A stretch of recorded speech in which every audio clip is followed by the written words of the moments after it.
Well, hello there, YouTube. Thanks for stopping by the Pick Six Podcast YouTube channel. We're live every day at 1 p.m., almost every day, mostly every day, from now until the end of eternity at 1 p.m. Eastern. So hit the subscribe button, turn on alerts so get notified when we go live, and smash that like button as well. What's up, everybody? Welcome to the Pick Six Podcast, CBS Sports Daily NFL Podcast. I'm Will Brinson. I'm your host. It is Friday? Sure. What day is it, Ryan? It's the 19th of May where I am on a Thursday. Oh, yeah. We got Grumpy Wilson. Let's go. We got Grumpy Wilson. I love Grumpy Wilson. I love that you call me a grumpy after you're late because you were taking a grumpy. That works out perfect. Pull up your pants, take off the bra, and be a man. Hey, Breech, who is Brinson? Is he Nick Saban or is he Jimbo Fisher? Oh, he's 100% Nick Saban. Okay, thank you. You're welcome. Is that good or bad? I don't know. Is that good or bad? Are you not following that story? It's a great story. It's amazing. But I mean, You're 100% Nick Saban. Like you try to get away with things, then call people out when they try to get away with things that affect you. That's 100% you. All right, so I'm sure that the Ion College Pass, years it. cover three. Cover three is the football podcast. It's Cover Oh three my God. football podcast Poor with guy. our friends Chip Patterson, Tom Bud Fernelli, Elliott. and Bud Are Elliott. they our friends? You didn't even know the name of the podcast. Jeez, that was 2008 where he is. Chip go ahead. Patterson is absolutely my friend. He's not your friend, Breech. He's my friend. That's He's right, I Brian never met Wilson's him. friend too. Just tell the story. Again, you're just Nick Sabaning it up before you tell the story about Nick Saban. And So the NIL stuff, you can now like pay player. You can financially incentivize players to come to your school and play for your team. And Texas A&M ended up with the best recruiting class in college football, beating out Alabama. Jimbo Fisher, of course, former assistant with Nick Saban, Jimbo Fisher at A&M, Nick Saban at Alabama. And Saban got all pissy and pointed out that like it's some I don't know if it's some event. I don't think it was a press I conference. wonder if it's like a private event. You know, these politicians always get exposed for saying things to these private events. I wonder if it's a private event and someone turned their phone on. I think he knew he'd probably be resonate, but I don't know if he wasn't like speaking into a microphone at like a Alabama spring game press conference. Right. And he said that, he's like, yeah, we had the number 2 recruiting class, but they paid every player to come. And basically it was like, this has got to change. It's ridiculous. Jimbo Fisher, again, a former assistant under Nick Saban at LSU, where they won a national title together and had great success, called an emergency press conference at, I think, 10:30 on Thursday morning and absolutely unloaded on Saban.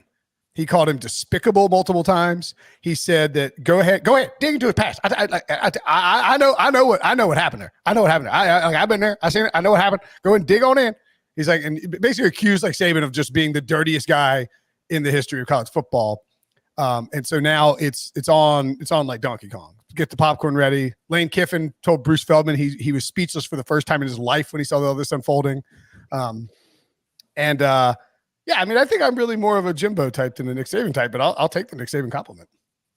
Yeah, that's 100%. You're Nick Saban. Nick Saban's supposed You to have saying that you're more of a Jimbo type than Nick Saban type means you're Nick Saban type. something that Nick Saban would say. But what are you guys? What do you think? You guys are Jimbos?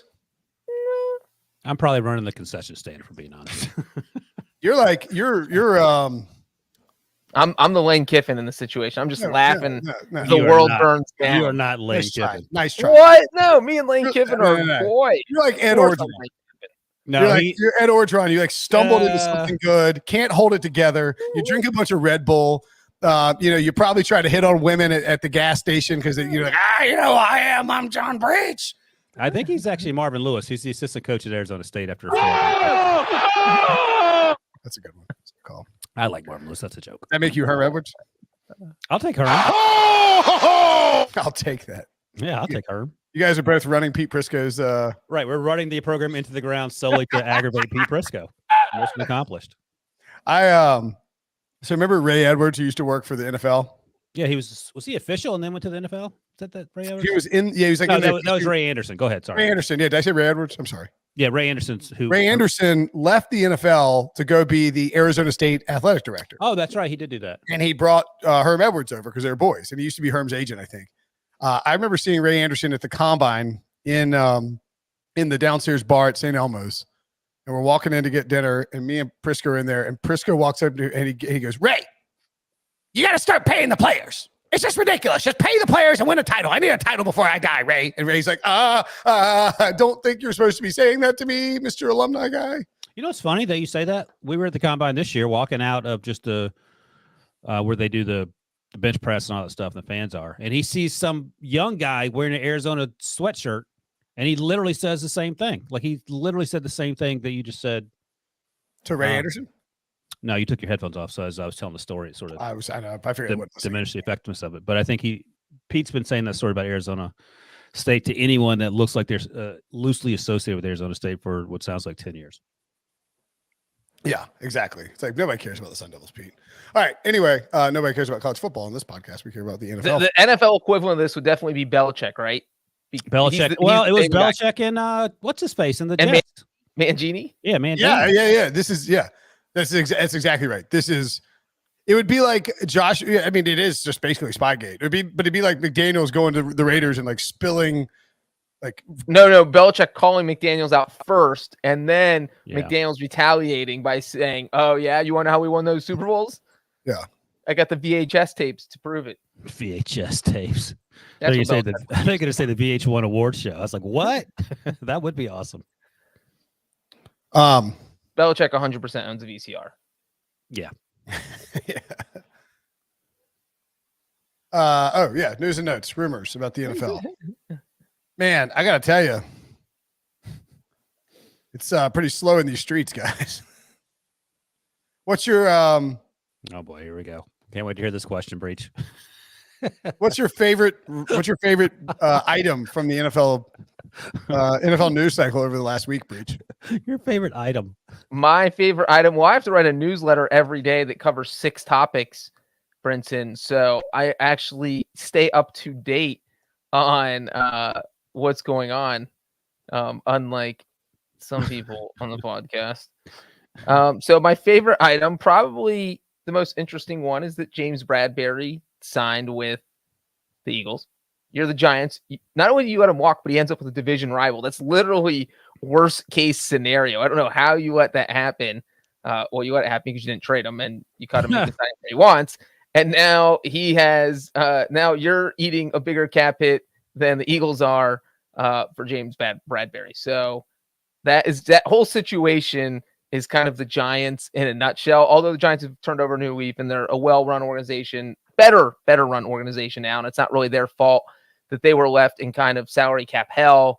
And that was one of those moves that they really had to make so they had salary cap space because they needed it. And so they didn't have a choice. And now he ends up with the Eagles. Now he gets to face the Giants twice a year. I'm sure he loves that, knowing that he gets to try and pick off Daniel Jones in an actual game rather than in practice. Try to. Don't call Danny Dimes.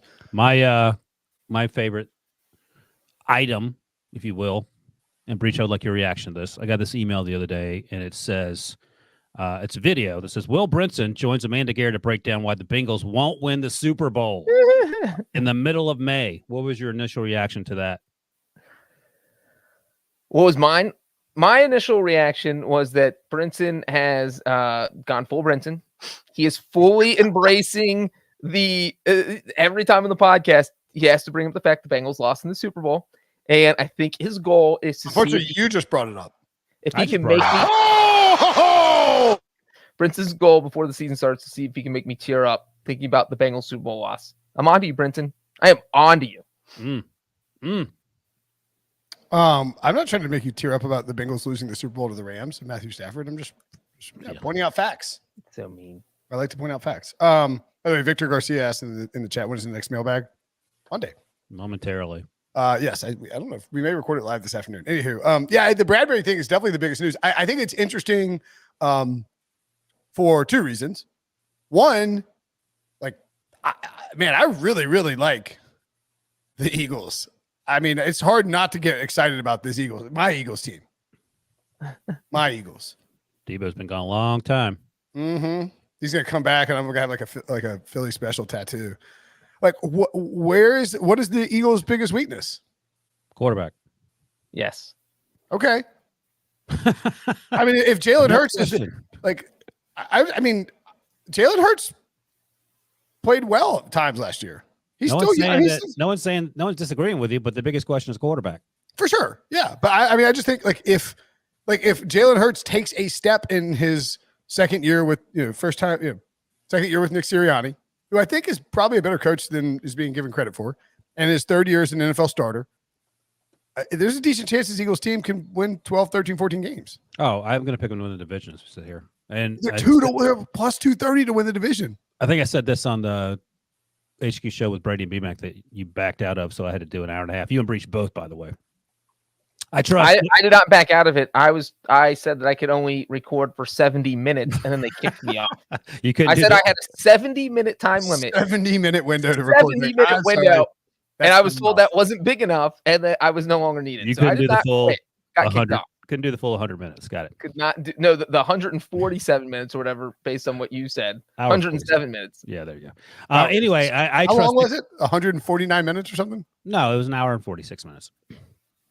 So 106 is Breech. Yeah, okay. Breech danced around there. But what I said on that show was that I trust Nick Sirianni a lot more than Mike McCarthy, even if the Cowboys on paper are a better football team, and I'm not even sure they are. Like James Bradberry, Darius Slay, and then Anthony Harris. I mean, like they got some. They drafted Jordan Davis. They drafted Jacoby Dean. I mean, and neither one of those guys has to play. And the Cam Jurgens, those guys don't have to play like a ton of snaps immediately. Like they can be rotational guys, and if they play really well, more rotations. And if somebody gets hurt, they've got depth there. Andre Dillard isn't, say it's because he's not, as good as they hoped he would be, but I mean, like he's 2019 first rounder and probably isn't starting on the offensive line. Like this is a really deep team on both lines. It's a team that has it reminds me a little bit of 2017's Eagles team in terms of the depth on both sides of the lines. And if Jalen Hurts takes a step forward, they can be really good. Conversely, and actually I was on Bill Barnwell's pod this week as well. Take a shot, Ryan. Oh, just you can do everyone's show but ours shot. Yeah. Shot. There it is. Humble brag. I thought that was taken as read. Go ahead. Just assume. I thought you guys just assumed you knew it was coming. But we were sort of talking about how we were doing over unders. I picked the Eagles over, and Bill actually took the Giants under. And I was pointing out that like the Bradberry thing for the Giants. I mean, they did. It was they couldn't trade him. They wanted to make sure that the cap is in a better spot down the road. But like that sort of informs where the Giants are at this year. I think, they would love to win games and surprise some people. But I think that new regime with Joe Shane and then Brian Daboll as the coach understand that this is not a 1-year turnaround. And I think they've impressed that upon ownership as well. And my sort of sense of it is that, they come in the interview and they're like, hey, look, we think Daniel Jones has some nice traits. We've seen him play. We think he can do some stuff. We can give it a shot. But we're not going to commit to Daniel Jones past 1 year. And I think ownership was like, okay, that's fine. See what you can do this year. And if it doesn't work out, we'll move on. And so, I think that they're kind of okay if Danny Dimes is terrible again and they lose a bunch of games and they can have a high pick and they can draft a quarterback with that high pick or, keep adding talent, then bring in a quarterback later. So I don't know. I don't want to read too much into the transaction with Bradberry, but I do think the Giants are okay with losing this year. Yeah, I don't know if any team is okay with losing. I mean, you don't come if you're Brian Daboll, why are you taking that job and leaving the Bills job to be okay with to win 3 football games and then try to find a quarterback? I think they're trying to win games. I think they're trying to win the division. I think, sometimes teams have to move on from good players. I think that's just an example of that. I actually think they probably finishing third in that division feels realistic to me. I'm not on Washington at all. I'm out on Washington. I'm just out on Carson Wentz teams in general. That's a good rule of thumb to follow. Yeah, just stay away from Carson Wentz teams. That's right. Wilson, what was your favorite transactional news over the past week? Look at this. This is a guy who we don't have a rundown.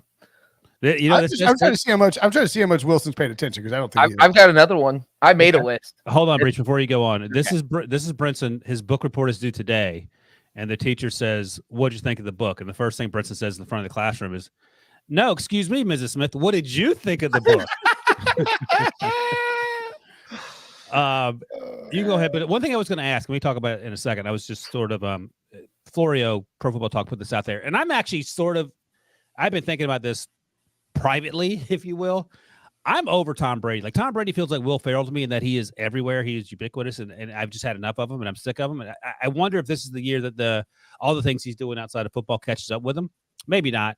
Maybe it isn't. But at the very least, I'm done with Tom Brady. Like, I just think like, every time I turn around, I see him, whether it's the Hertz commercials, whether it's the NFT stuff, whether it's the cryptocurrency, whether it's him trying to buy professional sports teams, whether it's the documentaries, whether it's the Getting his own Netflix special. Like, I'm just done. Like, I don't know if he has time as a 45-year-old to put in the work he needs to put in, and maybe he's beyond that.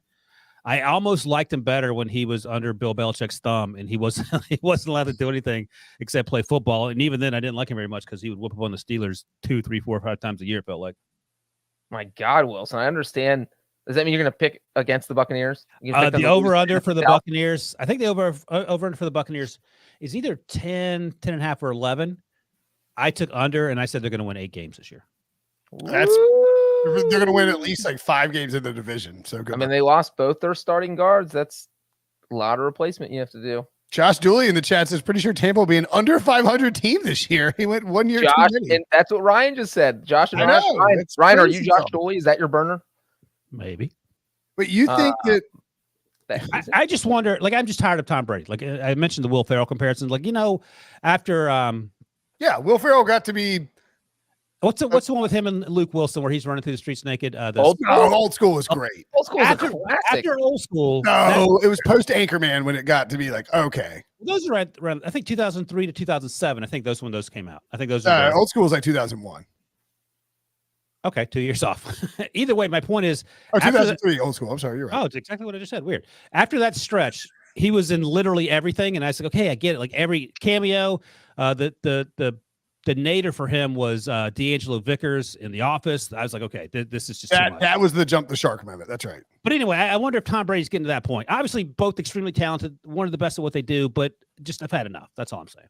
Are you saying you didn't like Land of the Lost? I actually had to watch that. What are you? And it was, I mean, that was a Jack. Wait, was Jack Black in that? Because Brian. Okay, Step Brothers is 2008. Step Brothers is hilarious. 07's Anchorman, correct? Anchorman was actually 04. Oh, okay. So I was right. Dang it. Yeah, you're right. I'm trying to think when he. But I feel like Anchorman 2, 2013. By that point, somewhere between 2008 and 2013, he was like, okay, Will Ferrell, enough. Closer to 08, I think. What Breach? No, I do agree with Wilson. I think everything after 2004 is hit or miss. Like some people love it and some people don't. Whether it's Talladega Nights. No. Step Brothers is not hit or miss. Blades of Glory. You just said some things are hit or miss. No, Step Brothers is not hit or miss. Step Brothers is hit. That's what he's saying. No, some people love the movie. I feel like everything before 2004, for most people agree that it's like Elf, Old School. Like everybody loves those movies. Right. They're all home runs. Right. And then after that, there's not 100% consensus. A lot of pop-ups. Yeah, I'm saying he's wrong. There's 100% consensus. No one dislikes Step Brothers. I don't like Step Brothers. That's just a lie. You've never watched either. 2 out of 3. That's 2. You're Two people. Go watch it. It's literally 66% of the people on this podcast don't like 67. The larger point is no one that like the larger point, 6.6. and the one that you jumped on, Brinson, before you got distracted, is that he has jumped a shark. It's just a matter of when you pinpoint it. My point is that I feel like that's the path Brady's going down. And it's just personally annoying to me. That's all. It's overexposure of Tom Brady. Right, exactly. Yeah. And that's exactly the headline that Florida had is Tom Brady running the risk of overexposure. And I always make the Will Ferrell comparison because it's just too, I don't care. Go away. So I think part of me wanting him to go away is if they win 8 football games, then he'll move on to something else. I can't wait till somebody aggregates this. And the headline is Ryan Wilson says that Tom Brady is the NFL's Will Ferrell. That's a good, I would imagine most people. You literally would have to click to find out if that's a good thing or a bad thing. And then if Will Ferrell reads this, he's going to be upset with you. Like, yo, bro, my career. How are you not going to make that the title of your newsletter? This podcast. That will be the headline tomorrow. It should be Friday's news. By the way, you should subscribe to the newsletter. which will Oh come yeah, out we should promote that more every often. day. Yes. Yeah, we probably should. It's the So Pick what Six is newsletter. I have 8 as the over under for the Buccaneers. Where are you guys at on the 2022 Buccaneers? Are you nuts? I'm going Are over you that. serious? Have you seen their division? No, what's your win total? I'm asking for I'll your win take total. 13. They're going to win the division. They're going to cruise the division. Breach, what are you going to think? What are you going to think? What are you going to say? I mean, I'll say at least 10. I don't think they're going to have a losing record. I just You think guys the division's trash. Sleeping on Jameis and whoever the other teams are in the division I can't think of right now. Marcus Mariota, Sam Darnold. I'm sleeping on them. Oh gosh! All right, Jameis. Fingers crossed. Work your magic. That was a good deflection there on your favorite news item of the week. All right, what's your next one, Breach? Well, Let's take a break. When we come back, Breach will tell us what his second favorite news item of the week was. The land under our feet. Everyone is here to steal from it. Go pick it. Game warden, what are you doing investigating a murder? Who's there? I'm going to enjoy running all you out of town. Sometimes power is more powerful than the truth. Can't even see where the danger's coming from. Joe, what happened to your face? Game warden business.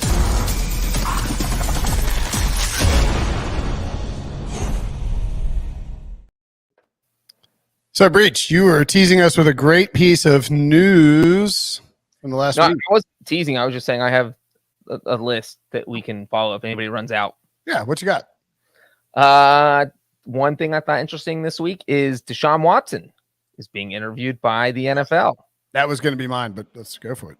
Yeah, there it is. We know that CBS Sports insider Josina Anderson broke that story on Tuesday. She also tweeted something interesting. Did y'all see were you going to mention this too? I don't want to. No, go ahead. We're talking about everything. Josina tweeted that at least one NFL source, I think a source like within the NFL, suggested that the league could potentially take a Trevor Bauer approach with Deshaun Watson.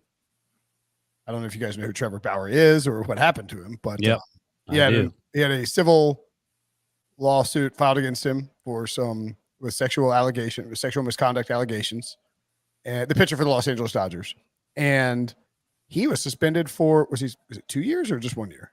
1 year, at least 1 year. Yeah, suspended for the full season, which is kind of shocking. There was some talk that Bauer refused to take like a negotiated suspension. In other words, they were going to do a suspension with like time served or something, but then he didn't want to take it. Anyway, they suspended him for the full year, despite the fact that I believe the case, the case has been dismissed, and he had actually filed a suit against his accusers, and maybe the Athletic or the Los Angeles Times, some media company, and what Josina was pointing out is that like the league could say, you know what, we're not going to be the ones that, turn a blind eye towards this sort of off-field accusations, and that they could potentially suspend Deshaun Watson for a very lengthy amount of time. I just found that kind of interesting. Yeah, that was just one source. I don't think they had any insight. That's just what they were saying. It's just pure speculation. Yes. Right. Yeah. And I get it. I mean, the thing is, though, where do you draw the line between, who's accused of doing what in the legal system and what you think this person has done? Ooh, and Bauer's suspension is 2 years. I was wrong. It goes to the 19th, They suspended for 2 years. 19th game of the 2024 season. So That is crazy. What was the Bauer league? Legally, what had happened to Trevor Bauer? Anything? No. Oh, okay. Of sexual assault. But that's it. So he got fired from his job for 2 years, despite no legal, no sort of court weighing in. Yeah, he was not in any kind of trouble, like legally. It was all civil. Oh, okay, gotcha. Well, So and those are the similarities there with Deshaun Watson. and that's the interesting thing with the Deshaun case is not just there's literally 22 cases though, and so if the NFL looks at this in an individual manner, you're not saying, hey, he violated the personal conduct policy because that's what he'd be suspended for if there's no legal implications, if he's not in trouble from a legal standpoint. And they say, oh, he violated it 22 times. Do we suspend him for each violation, or are we giving him a lump suspension for all 22 cases? Or, they are going to do an investigation. Do we think 12 of these cases were credible and 10 weren't? And so there's just a lot of questions here. And, it's been noted multiple times. Josina, I think, noted this too, that usually when the NFL interviews the player involved in the investigation, that is generally one of the last interviews in the investigation. So this presumably means that the NFL is getting ready to wrap up this investigation. And so, yeah, and you can't look like you're soft handsing Watson after after baseball gives Trevor Bauer 2 years. So you can't, NFL is going to get ripped if Deshaun Watson only gets suspended, say, 4 games. There is no tangible benefit whatsoever to the NFL for giving Deshaun Watson less than an 8-game suspension. There is no way in which the NFL benefits by not just hammering him and forcing him to appeal and try to get the suspension reduced. I mean, right? Like if you're the NFL, like Bauer gets 2 years. I mean, that's a lot more games. And then Deshaun Watson, and if the other thing is, if you try to think what would happen with this contract. He's not making $1 million a year. That's the crazy part, is that if he got suspended for 2 years, he doesn't get paid because, he planned for that. If it was a 4 or 6 game suspension, the Browns still owe him the back end of that deal. They still have to pay him out fully for those final 3 years. So they're out whatever, the $120 million. We did the math at the time. It ends up being like $55 million a year or something.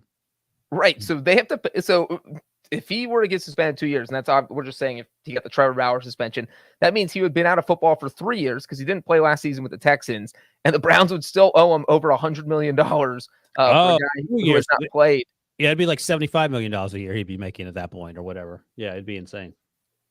And I believe that unless the Browns could, they'd be on the hook for $138 million if he had 3 more years left.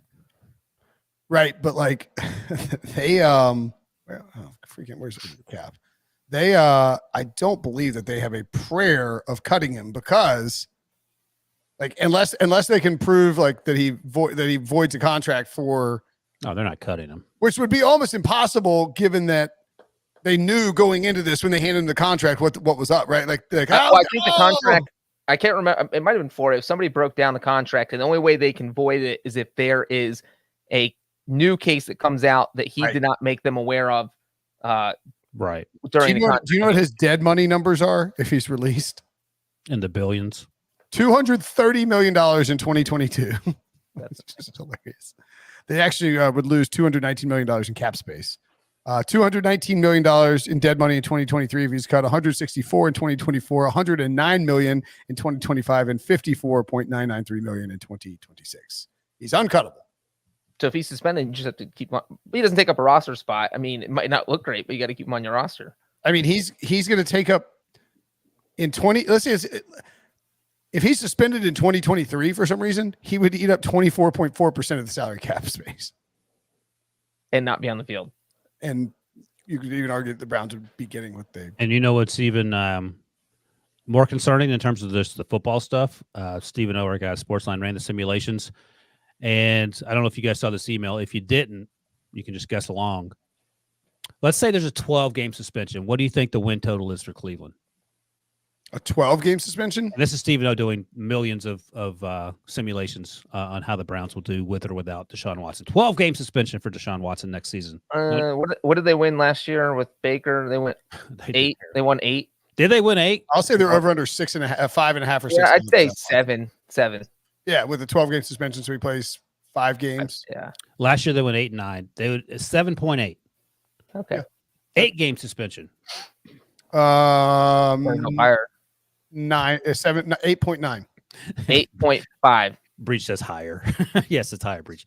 8.5. Breech is now reading the email, I see. Not reading emails. It's total guess. Sure, Breech. 4-game suspension. That's going to be higher, Breech, just so you know. Pull up your pants, take off the bra, and be a man. 9.5. Brinson? 9.6. 9 even. Why do you got to Price is Right me and then lose? You're mad that you won. And no suspension. This is Deshaun's there for 17 games. 10.5. Yeah, it's 11. 9.1. Wow. So there's only a 0.1 difference between a 4-game suspension and no game suspension. That's right. I guess Sims are the not- opening part of the schedule is that easy.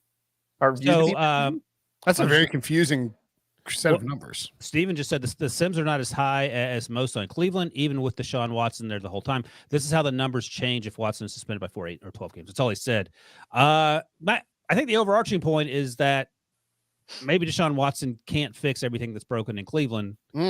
That's it's not the personnel. I just feel like there's just something, Amari Cooper now. I mean, I don't know. I think the Browns. But let me ask you this: Amari Cooper, I get, I like him. He's a good player. How many more wins is he worth than Jarvis Landry and Odell Beckham? That's my point. I mean, he's a good player for sure, but does he Amari match Cooper? Yeah, like 0.1. Right. That's my point. I mean, yes, he's great, but he's not like everyone thought Odell Beckham was going to change that organization, and the exact opposite happened. Yeah.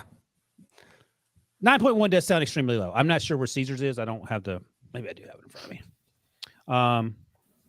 Caesars had them at 9.5. So it's not even that big of a difference. Yeah. The Ravens, Bengals, and Browns are all at 9.5. And if you're ranking those three, is anyone taking the Browns anywhere other than third? I don't know. I feel like they're all pretty close. I mean, okay, I'm asking you to rank them. If Watson is there for all 17 games, then I probably go Bengals, Browns, Ravens. Why? I don't know. Ravens, Bengals, Browns. Yeah, we just said the Browns won 8 games with Baker Mayfield, who was playing with half an arm for the season. So you upgrade at quarterback, who's also going to be healthy. Then I have to think they're maybe a 10-win, maybe 11-win team. You're assuming that this isn't the Browns. They're not playing in Cleveland. Like if this team was playing in Boise, Idaho, or something, you'd be like, oh, this is a 14-win team. But they're playing in Cleveland, a city. I mean, I think the Ravens are due for a bounce back, and I don't think the Bengals are going to have some massive drop off. So I think the Browns are the third best. And team by the way, the Bengals had 50 guys injured last year, or on COVID or whatever. Either the Ravens or the Bengals. The Ravens, sorry, yes, Baltimore. Yeah. Have you seen the adjusted games loss numbers for Baltimore? It's probably through the roof. All right, so I looked at this because I was on Bill Barnwell's pod and we talked about this. You were, yeah. That was a joke. In 2020, counting COVID, the 49ers had 166 adjusted games lost per Football Outsiders. Who was hurt? 2020, not last year. 2020. I mean, I'm trying to think back. Nick Bosa missed the whole season. Jimmy G missed the whole season, basically. No, they had a bad year. Everybody tore their ACLs in the Meadowlands when they played back-to-back games there. That's right. Okay. The next closest team was 130. So there's 166, huge number, counting COVID. What would you guess the Baltimore Ravens adjusted games lost was in 2021? What was the 49ers again? What was it? 166. 185. Breech? 192. It's going to be higher, yeah. I think it was 199. Dang, Breech. An insanely high number. Well, they had 4 guys tear their ACL. It was probably 192 and Breech is cheating. That's fine. Like 4 guys tore their ACL before the season, and then J.K. Dobbins on the very first play or whatever in preseason. No, Dobbins tore his in training camp. Then Gus Edwards tore his like the next day. And then remember they brought in Le'Veon Bell and Devontae Freeman. And I thought J.K. tore his on the first preseason game. But either way, yeah. Marcus Peters. Just found it, 191.2.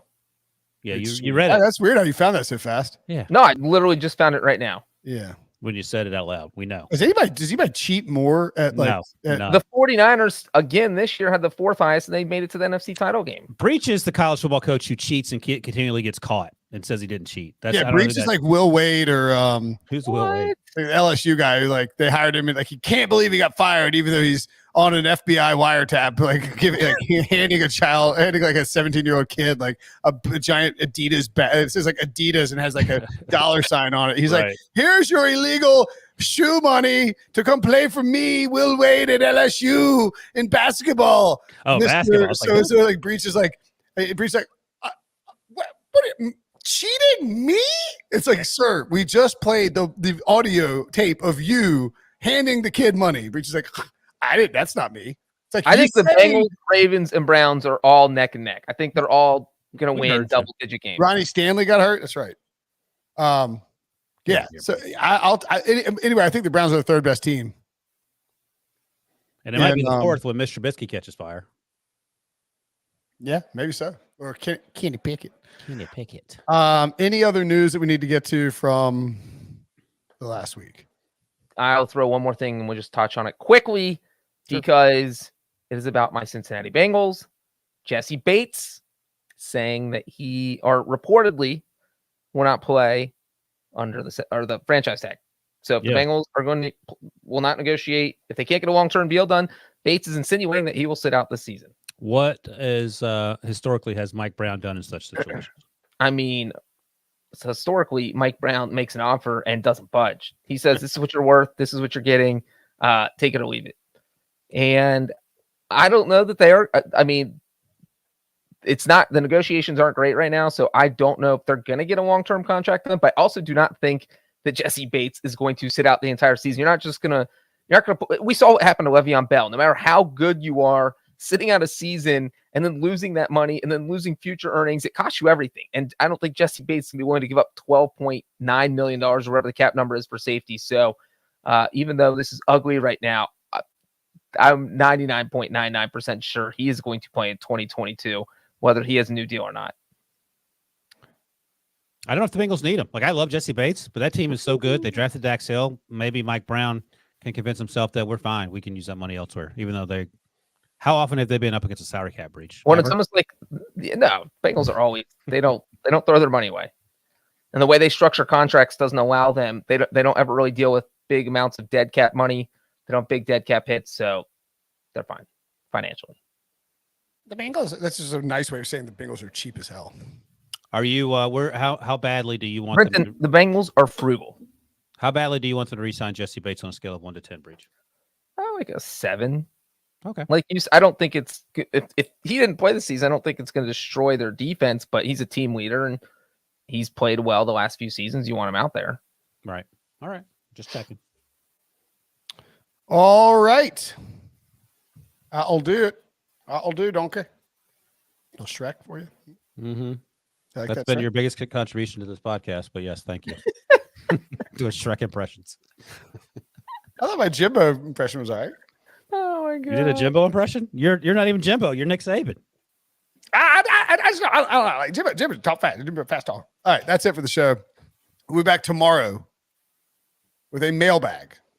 Mailbag. I can't lie. It won't be live. But it'll air at 1 o'clock if you want to hang out with us. Just don't expect us to chat with you.